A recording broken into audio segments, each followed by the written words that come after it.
Hey guys, Dr. Jere here with Mills Chiropractic and Wellness Center. And this month, as we move into December, we're going to focus on inflammation. Now, inflammation kind of gets a bad rap. And so one of the things I want to address right off of the bat is that there is good inflammation and bad inflammation. Acute inflammation, so short-term inflammation, can actually be a really good thing. It's part of the body's repair process.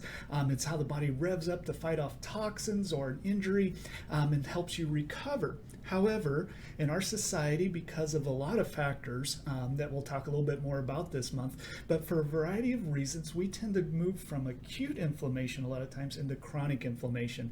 And chronic inflammation is kind of the underlying cause, a lot of times, of almost all the diseases in the world. When you start to really break down what's going on, it's this chronic inflammation or chronic irritation to our body. Now, inflammation sounds bad, and like I said, there's some good parts of inflammation, but really when we talk about inflammation, one of the things I want you to remember as we're continuing to move through this month is that inflammation and immune activation are actually the same things.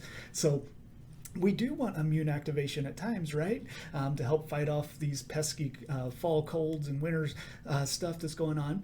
But we want it to be short-lived. We don't want to stay in an inflammatory sick state all of our life, right? And so one of the things that I want to talk a little bit about today is understanding whether you have chronic inflammation or not, and what are some of the telltale signs for chronic inflammation. One of the biggest first signs that we look for is fatigue.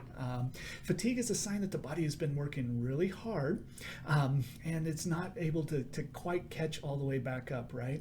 And so sometimes this can be because of sleep, and that's another sign actually of inflammation in the body, is when our sleep is dysregulated. It dysregulates our hormones, and hormone dysregulation is a contributor to inflammation, right? The other kind of factor sometimes, so speaking of hormones, is insulin dysregulation. That is a sign of inflammation. Inflammation interferes with our body's ability to utilize insulin, and before long we start to lose the regulation of insulin. So if you've been told you have some insulin dysregulation issues, there's a good sign that you have chronic inflammation. The other thing that commonly shows up, and which is why a lot of people in my office and why inflammation is such a big deal, is that it causes a lot of pain or muscle irritation and soreness, because a lot of times we're not utilizing energy real well, the insulin insufficiency part of it. Sometimes we're not sleeping real well, and ultimately we end up with pain and discomfort. So that's another sign of chronic inflammation, is if we have this chronic pain or discomfort, right? And so we all know people that are struggling with this. Each of us struggle with it from time to time, right?